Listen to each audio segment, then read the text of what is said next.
How often has your gut feeling or your intuition been right? I bet it's been a lot. Yet, we've been raised to question our gut feelings by looking for evidence of truth.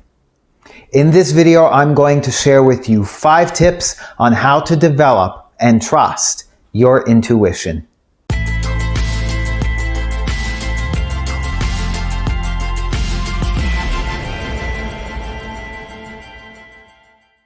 Welcome back to another video. My name is Dom and I help people to step into their truth and power.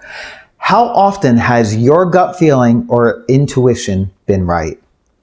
As I thought, it's probably been a lot, and yet we've been raised to constantly question our gut feelings by looking for evidence of truth before we follow it. We've been taught that we cannot fully trust it. But if we're honest with ourselves, we know when we have that feeling deep down inside what's true for ourselves without needing to see any evidence. We just have an inner knowing. We just know it in our knower. You know, ever since I was a kid, I've known that I've had this ability to feel things, particularly the ability to feel into what's true and what's total BS. But somewhere along the line, we're taught that we can't trust these feelings. If there's no evidence, we can't trust that feeling to be true. When I came out of high school and went to college for an IT degree, I spent much of my time problem solving, looking for evidence of what caused my code to break or not work. So this belief was very much reinforcing for me. Although I continued having experiences with my intuition, I also always questioned it. I never completely trusted it. But when my dad passed away a few years ago, unfortunately I wasn't with him, but there are no mistakes.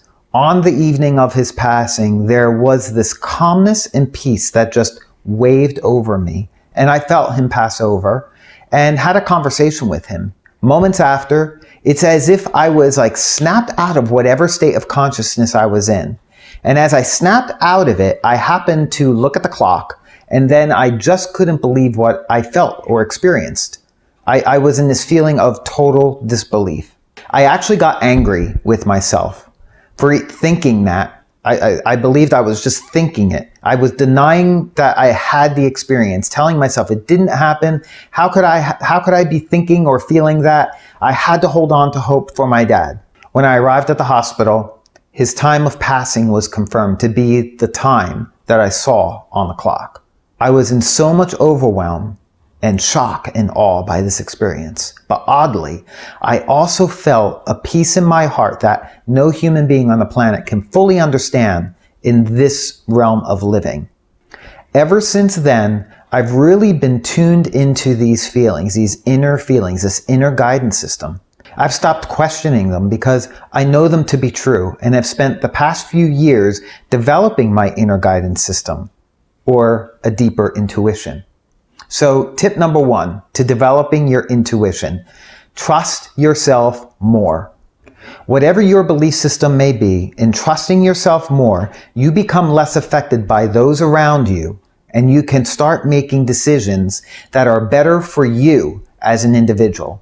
These feelings come from the core of our being. It's really important to pay attention to them because I believe personally that there is some divine intelligence trying to communicate and guide you toward what is best for you.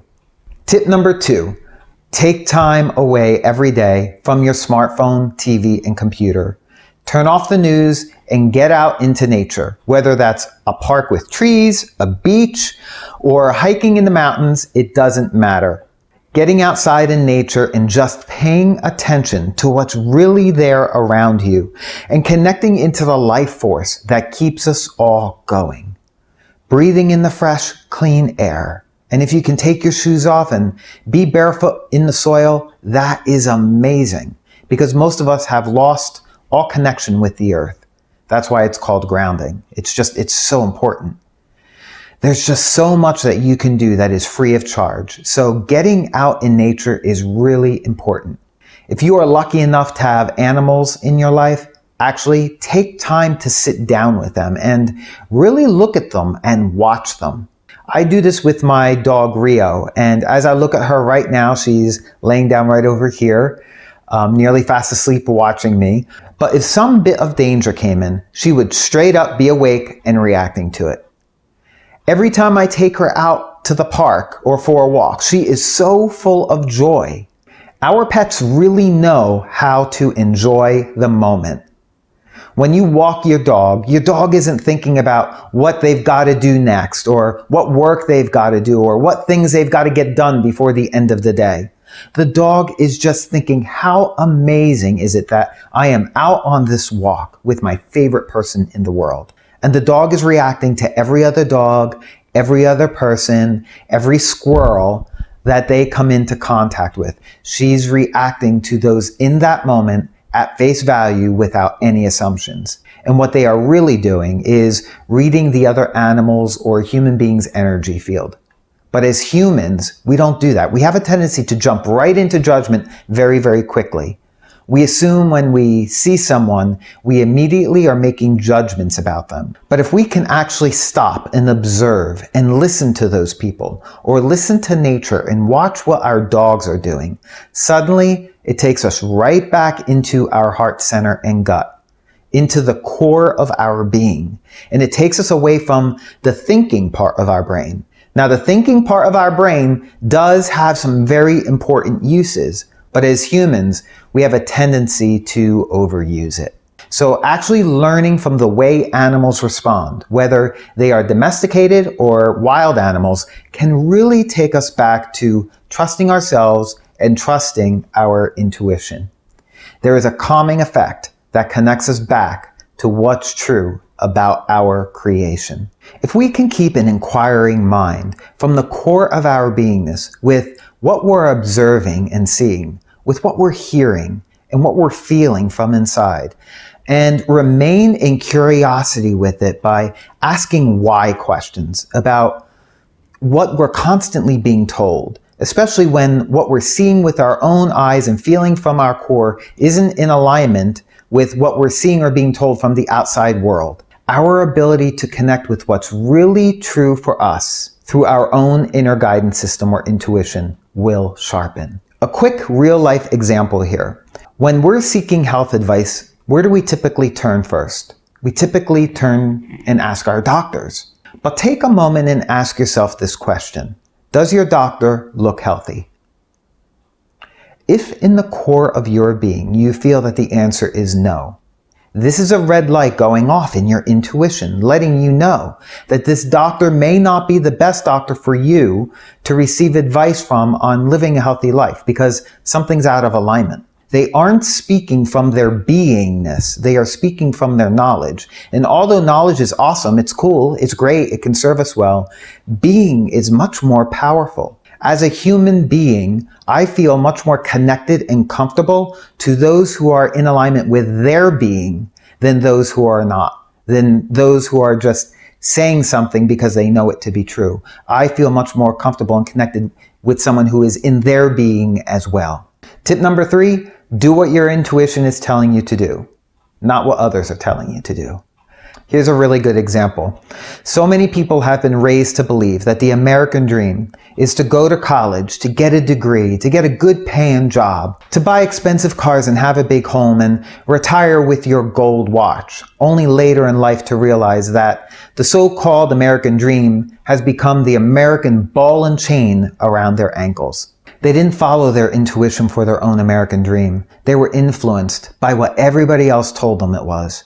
I've recently asked myself the question, why would I want to retire if I'm happy with my life, doing what I love to do? It's like people are grinding and existing day to day just to live for their one holiday every year. And fundamentally, I feel like there's just something wrong with this. If your day-to-day life is grinding through it just to get through it and to do it all over again the next day, we need to listen to our intuition more so that we can make our day-to-day life really worthwhile. So if you're not happy with your job, ask yourself from within, what would you love to do that would also make you happy? Follow it without any judgment And the money will begin to flow and look after you because you'll be in a passion of vocation and giving back. We all have our unique gifts, but most of us don't spend our life using them. We do what we're told we have to do. But honestly, I think over the past year or so, with everything that's been going on in the world, people have really been forced to slow down and take a look at what they've actually been doing. And they're starting to question things, which is good. It's actually really awesome. They're searching for their real personal truth from within and starting to create their own realities. And this leads me to tip number 4. Stand in courage. So many of us wait for there to be no fear before we take action. Courage is not taking action in the absence of fear. It wouldn't be courage. Courage is taking action in spite of the fear being drummed up in your mind. Since then, I've come into the practice of running everything through that question. Is this my ego, or is this the spirit in the core of my being, my intuition, speaking to me? I've learned how to trust myself in following where that inner guidance is leading me. And I've learned how to step into some courage like never before and say, no, I'm going to live my life my way now, the way that my heart is leading me to go, in spite of what others may think and in spite of what others may say about it. There were some friends, I would share with them what I'm doing and they would say, good luck with that. And in that I could feel what they were really saying. There was like an energy of doubt baked into their good luck wish. That brings me to tip number 5, connection. Move away from people who think you might be mad or crazy and connect with people who believe like you do. People who are connected in following their inner guidance systems, their intuition. Sometimes it can really feel like we're alone when we're following where our inner guidance system is taking us. So it's really important to find and connect with people who understand and will support you as you step into your courage and move forward. The negative pull down into doubt, especially from other people who will support your fears over your dreams coming from your heart, can be really strong and really influential. So strong that if you try and do this yourself, you're going to struggle a lot more than you need to. So having and creating a really good support system for yourself with people who will encourage you to trust and develop your inner guidance system and intuition is key. I also would invite you to consider hiring a life coach to work with you. It's something that I've done for myself and it's been worth every penny and more because it's had a powerful impact on my ability to get into momentum and stay in momentum very, very quickly. If this is something that you're looking for and something that I can help you with, please connect with me. It would be such a privilege for me to have an opportunity to speak with you and to connect with you and explore the opportunity of working together. With that said, what I do know is that most times the fear and doubt are drummed up in our minds. And so to help you, I want to invite you to listen to my free Calm the Mind meditation exercise. Actually, it's not so much a meditation, but a 10 to 12 minute visualization that I walk you through to quiet your mind so that you can have an opportunity to embrace your personal power, to embrace that inner guidance, that intuition. I've done this exercise with countless clients of mine, and it's proven to be a really powerful tool for them. So as I've shared, the Calm the Mind meditation exercise is free to listen to. I've dropped the link in the description box and comments below, so go check it out. So which one of these 5 tips was most helpful for you today? Please share in the comments below and let me know. I would love to know. And if this has helped you in any way, I invite you to like and subscribe to the channel. I'm going to have a lot more videos coming. And if you would like to pay it forward to another person, share this video with just one other person who you think would benefit from watching this. Until I connect with you again for my next video, stay well, stay healthy, and stay empowered.